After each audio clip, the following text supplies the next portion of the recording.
Brace yourself, guys, because Netflix is about to release one of the most anticipated films of the year. It took exactly 3 whole decades for Axel Foley to return to our screens. Yep, you heard that right. After rotting in development hell for decades, going through a rather bumpy road of numerous script revisions, directorial changes, and Eddie Murphy's own hiatus from the limelight, which of course he broke in 2019, our favorite cop is here, wearing his ever-iconic Detroit Lions jacket. The Beverly Hills Cop franchise is pretty much the hallmark of 1980s action comedy cinema. While the story of a street-smart Detroit cop heading into the glitzy, crime-ridden streets of Beverly Hills to solve crimes might sound a bit oversaturated, it was Axel Foley and his quirks that revolutionized the genre with his impeccable humor, high-octane action, and of course his magnetic charisma. When it first debuted in 1984, the film struck a chord with the mainstream audience, who were practically lapping up every bit of fun this film had to offer. After becoming a critical and commercial success, the franchise expanded with 2 sequels, released in 1987 and 1994 respectively, each escalating the stakes while fixating on Murphy's unparalleled comedic timing and action hero flair. Axel Foley is easily the king of all buddy cop films, because beyond its box office triumphs,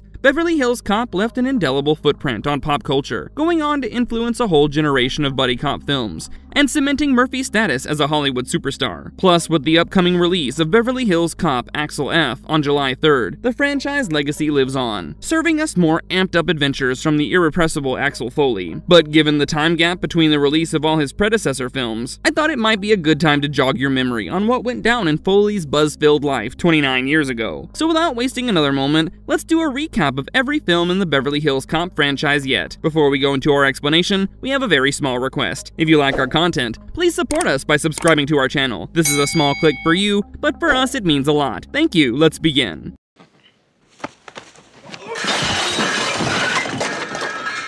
Beverly Hills Cop, 1984. So in the first Beverly Hills Cop film, we see Eddie Murphy at his best, playing the sharp, street-smart, quick-witted, fast-talking, and shrewd underdog, trying to make it in a rich man's world. While the movie begins with a montage that highlights Axel Foley's roots in a tough Detroit neighborhood, it doesn't take a lot of time for you to figure out that the Detroit cop feels right at home in the luxury of California, where most of the story unfolds. Whether he's cruising through Beverly Hills in his beat-up car, or confidently walking into fancy hotels and restaurants in a casual sweatshirt, Axel never loses his cool. In fact, instead of feeling out of place, he thrives on the challenge. And it's this unshakable confidence and natural authority that goes on to become the heart of this amazing franchise. We see Axel Foley as a plainclothes detective from Detroit who gets into trouble after his latest unauthorized sting operation goes horribly wrong. When 2 uniformed cops show up, it turns into a high-speed chase through the city, causing a lot of damage. Axel's boss, Inspector Douglas Todd, almost chews him out for his reckless behavior and threatens to fire him if he doesn't straighten up. Following this, when Axel gets back home after his long day, he finds out his apartment has been broken into by his childhood friend Michael Tendino. It's been 6 months since Mikey has been out of prison and was now working as a security guard in Beverly Hills, after being helped out by their mutual friend Jenny Summers. Mikey then shows Axel some German bearer bonds, which inherently makes him curious about how he found them. However, Axel decides not to ask, and later they go out to a bar to catch up. Mikey tells Axel about his life in Beverly Hills, California, and after getting hustled in a game of pool, Mikey jokes about stealing a car together, reminiscing about the time they stole a Cadillac. After having a good time, they return back to Axel's apartment, where Axel literally had to help Mikey stand up straight. While they were laughing, 2 men named Zach and Casey show up. They knock Axel out and confront Mikey about the stolen bearer bonds, who confesses how he thought taking a few would not be noticed since there were so many. Zach then warns Mikey never to show his face in California again, and shoots him in the back of the head. The police soon arrive at the crime scene, and Inspector Todd orders Axel to visit the hospital for the cut on his head. Axel asks to be assigned to Mikey's murder case, as Detective Rand is clueless, but Todd refuses because of Alex's friendship with Mikey. They argue on the street, while Todd insisting Axel stay away from the case as Mikey was a hoodlum. The hit was professional, and all of it happened in a cop's apartment, so Axel pretends to take vacation time and heads to Beverly Hills to solve the case on his own. He checks into a hotel, pretending to be a Rolling Stone reporter, and when the hotel seems to have mysteriously lost his reservation, Axel accuses them of not fixing it because he was black. They end up giving him a suite at the price of a regular room. Next day, Axel heads to the Hollis Benton Art Gallery, where he meets Jenny and tells her about Mikey's death. He asks about the job since she got Mikey, and Jenny explains realizes that their boss, Victor Maitland, hired Mikey at the warehouse as a favor to her. After she goes back to work, Axel finds Ginny working at an art gallery and discovers that Mikey had connections to the gallery owner, Victor Maitland. Posing as a flower delivery man, Axel goes to Maitland's office to ask about Mikey. However, Maitland's bodyguards throw him out of a window, leading to him getting arrested for trespassing. At the Beverly Hills police station, Axel meets Sergeant John Taggart and Detective Billy Rosewood. Taggart is annoyed that Axel didn't identify himself as a police officer because they have 16 witnesses who claim Axel broke in, started causing a scene, and then jumped out of the window on his own. Taggart apparently trusts the word of a respected businessman over a foul-mouthed jerk from out of town. Their conversation gets heated until Taggart punches Axel in the gut, something that Lieutenant Andrew Bogomil instantly disapproved of. When Bogomil asks Axel if he wants to press charges against Taggart, the Detroit cop refuses, as he was not in the business of pressing charges against other cops. But in Beverly Hills, they follow the rules strictly, so Bogomil questions Axel about why he's in town and what his business is in Maitland's office. Axel lies, saying he was on vacation and had just stopped to use the bathroom. Bogomil then mentions he spoke with Inspector Todd, who called Axel an outstanding detective, but also mentioned how he was nearly fired for insubordination. He reminds Axel of how he would be fired if Todd found him involved in the Tandino murder investigation, and then tells him he was free to post for bail. After Ginny bails him out, Bogomil assigns Sergeant John Taggart and Detective Billy Rosewood to keep an eye on Axel. While their first encounter with him is both embarrassing and funny, when Axel temporarily disables their car. Initially, Billy and Taggart don't get along with Axel, but they start to develop mutual respect after they all prevent a robbery at a strip club. As Axel continues his investigation, he sneaks into one of Maitland's warehouses and finds crates filled with coffee grounds and suspects they're being used to hide drugs,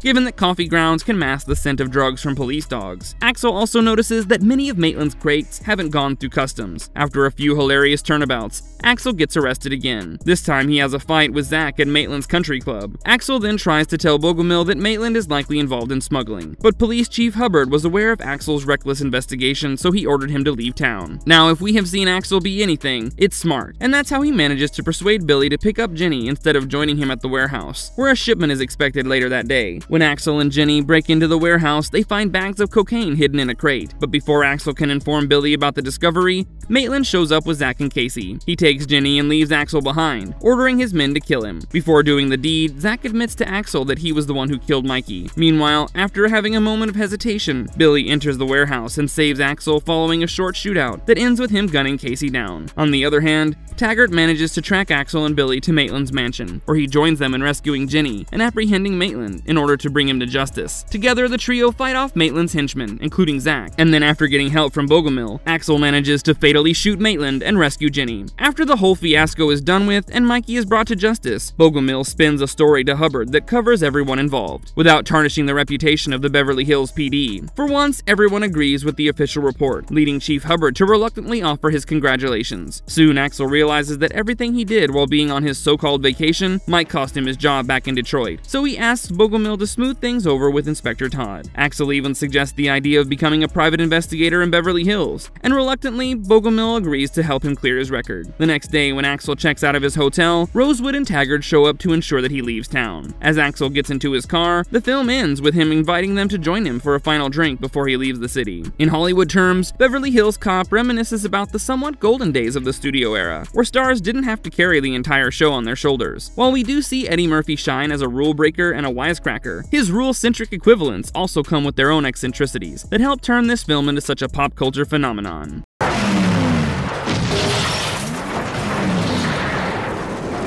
Beverly Hills Cop 2, 1987. 2 years after the first film, we see Captain Andrew Bogomil, Detective Billy Rosewood, and Sergeant John Taggart of the Beverly Hills Police Department working on a series of high-value robberies known as the Alphabet Crimes. At each crime scene, the thieves leave an encrypted letter marked with an alphabet character that is unique to each heist. Their investigation is further complicated by the arrival of a new police chief, Harold Lutz, who's not just egotistical, but also incompetent and verbally abusive. Lutz goes on to suspend Bogomil by using the political ambitions of Mayor Ted Egan as an excuse, in retaliation for Rosewood contacting the FBI for help. He even punishes Rosewood and Taggart by demoting them to traffic duty. On his way home, Bogomil is lured into a trap by Carla Fry, who was a ruthless enforcer for the criminal mastermind Maxwell Dent. She shoots him and leaves him with near-fatal wounds and a letter marked B. Now, when our favorite Detroit police detective Axel Foley heard about Bogomil's attack on the news, he straight up heads to Beverly Hills to find out who would do such a thing and why. While investigating, Axel examines the modified bullet casing from the A jewelry burglary heist and follows the trail to a local gun club. There he discovers that similar casings were made for the club's manager, Charles Kane. When Kane's boss Dent finds out that Kane used traceable weapons to carry out his mission, he becomes furious and orders him to kill Axel. But Kane's men fail to assassinate Axel, and in the whole fiasco, Axel manages to find a matchbook with Kane's fingerprint on it. He then breaks into the gun club at night and discovers a set of coordinates which leads Axel, Rosewood, and Taggart to the city deposit, where the C and D crimes are planned. They manage to foil the robbery successfully and chase the armored car of perpetrators throughout Beverly Hills. That too in a cement truck mixer, causing a significant amount of collateral damage in the process. Although they lose the truck, together they manage to track the escaped vehicle to the Playboy Mansion, where they confront Carla and Dent. Axel soon learns from Dent's accountant, Sidney Bernstein, that Dent and Carla plan to flee the country to Costa Rica. Meanwhile, Bogomil's daughter, Jan, discovers that each one of Dent's companies are struggling financially, so he's let the insurance lapse on all of them except for the Empyrean Fields, which is the name of the racetrack he owns. On the other hand, Axel deciphers the D letter after realizing that it's signed by Carlos and that Dent is framing Kane for all the crimes he committed. After Carla and her men rob the racetrack and kill Kane, dumb Chief Lutz publicly announces that the alphabet crimes have been solved, but Axel knew better and noticed the red mud at the stables, the same kind he found on Bogomil's running shoes. This clue leads Axel, Taggart, and Rosewood to Dent's oil field, where they find Dent using the $10 million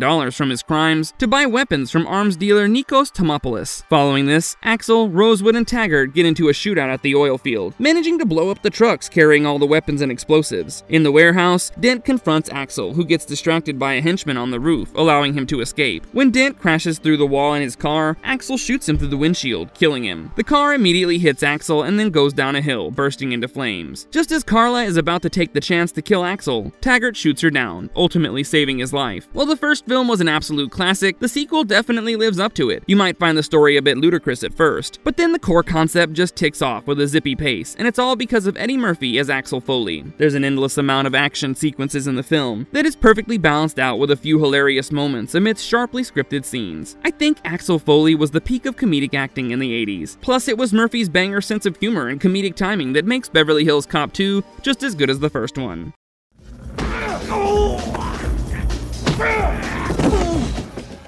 Beverly Hills Cop 3, 1994. In the third installment of the franchise, Detroit police detective Axel Foley plans to take down a car theft ring at a chop shop. But as always, he does it without informing his boss, Inspector Douglas Todd. When Axel cancels the SWAT backup and decides to use only his team for the raid, Todd almost loses his mind in rage. Meanwhile, 4 men arrive at the chop shop to pick up a stolen box truck. The leader of the group checks the truck to see if the cargo is still there, because the crates apparently are the property of the US government. But after checking, he has his men straight out kill all the car thieves. As the group prepares to leave, Axel and his team launch their raid but are quickly outgunned. Just a few moments later, Inspector Todd arrives and is killed by the group's leader. The group then flees in the box truck, with Axel chasing after them. But they all get away when he's stopped by a Secret Service agent named Steve Fulbright, who tells Axel that the killer must remain free because the federal government is investigating a larger scheme that he's involved in. At Todd's funeral, Axel finds out that there are several clues left behind by the killers, which are leading him to Wonderworld, a theme park in Beverly Hills that's owned by Uncle Dave Thornton.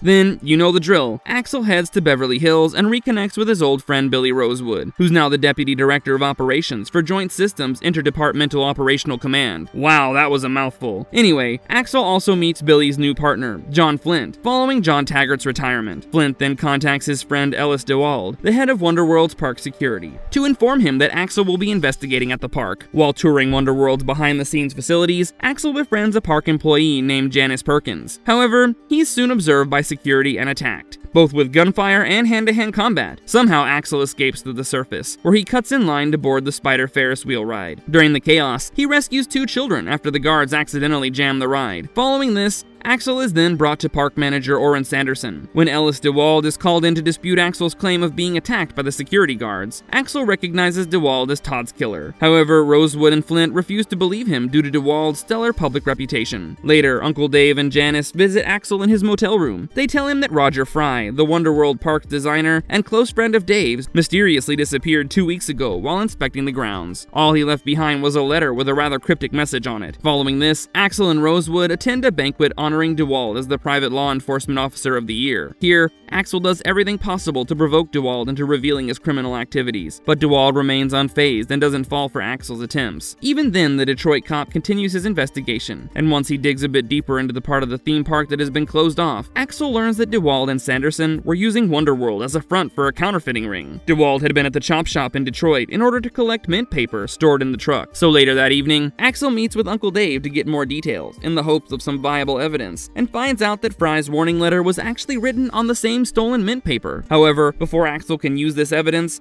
DeWalt shows up to shoot and wound Uncle Dave, framing Axel in the process. After escaping from DeWalt and getting Uncle Dave to a hospital, Axel was determined to prove his innocence and decided to storm the park. He calls Rosewood and Flint for backup and heads back to Wonderworld. Soon a shootout ensued, and while all of DeWalt's henchmen are dead, Axel, Rosewood, and Flint were seriously injured. Following this, in a final hand-to-hand fight, Axel manages to kill DeWalt, ultimately avenging Todd's death. During this chaos, Agent Fulbright kills Sanderson, and then approaches Axel after admitting he was right all along. It doesn't take Axel very long to figure out that Fulbright was involved with the counterfeiters, and after a brief struggle, the Detroit cop fatally shoots him. The film ends as Axel, Rosewood, and Flint attend a special event at Wonderworld, where Uncle Dave, who's now fully recovered, shows his gratitude for Axel by creating a new character for the park, named Axel Fox. Oh, and we also see Axel start a new relationship with Janice. Now, in the first two movies, Axel Foley was a cool, cheeky detective who would shove bananas up tailpipes before asking questions, but we see him in a rather different range in the third movie, which makes sense given the passage of time. Still, these changes feel kinda empty, mainly because of the movie structure. While Beverly Hills Cop 1 and 2 were action comedies that focused on the investigations, with the action mainly being fairly grounded shootouts, Beverly Hills Cop 3 tries too hard to turn Axel into an action hero in the Sylvester Stallone mold. This shift doesn't quite work, and takes away from what made the character and the original movie so special. Murphy was primarily known for his comedic roles, and these action scenes lacked the finesse or even the tough guy charisma of Stallone films. Instead, like the Wonderworld setting, it came across more like a live-action cartoon, and not in a flattering way. Without characters like Taggart or his grumpy boss Douglas Todd to challenge him, Foley's character seems to regress into a series of comedic skits and sequences that detract from the movie. Instead of aging or growing wiser, one might expect Foley to question his ability to perform as he once did. Unfortunately, Beverly Hills Cop 3 failed to give Foley a genuine character arc or learning experience. Instead, it reset him to his old ways, while forgetting his previous growth. I think completely altering the protagonist was unarguably the biggest flaw of the third Beverly Hills Cop movie, and even Eddie Murphy agrees to that.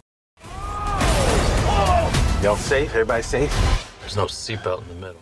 What is Beverly Hills Cop 4 going to be about? Grooving to Harold Faltermeyer's classic Axel F theme song, Eddie Murphy is back to grace our screens on July 3rd with his old friend John Taggart and Billy Rosewood. While the trailer has mostly kept the plot details under wraps, it doesn't fail to dish out a first look at the familiar faces and some fresh characters who will spice things up in the sequel. In Beverly Hills Cop Axel F, the iconic Axel Foley returns after his daughter Jane's life is threatened. Motivated to unearth the person who dared to target his daughter, Foley, who's now a seasoned detective, teams up with a new partner, alongside his old comrades Rosewood and Taggart, to unravel a conspiracy and intensify his pursuit of justice. The entire fiasco unfolds as Foley resumes his duties at Beverly Hills with his trademark sense of humor and relentless swagger. This storyline again takes Axel from Detroit to Beverly Hills, highlighting the same sort of wonderment that Axel once experienced while navigating the glamorous streets of Beverly Hills during his first foray into the upscale locale in 1984. It also reflects on the cultural disparity, noting that as Axel transitions from Detroit to Beverly Hills, the vivid contrast that made him a fish out of water back in the 80s remains quite palpable, given that these might just be the two places in America with the most cultural differences. In essence, Beverly Hills Cop Axel F promises not only a compelling investigation thrill, but also a humorous exploration of Axel Foley's interactions with the evolving landscape of Beverly Hills. The sequel is definitely poised to capture the essence of all the first three films, while introducing new quirks to relate to the current generation. I honestly think the sequel will be a banger, because watching Axel Foley simply drive large vehicles into a whole-ass building and breaking himself out of intense situations will definitely be a treat to see. What do you guys think? Let us know in the comments down below. And if you liked our content, don't forget to leave a like and subscribe if you haven't already. Have a good one and be safe. Thanks everyone!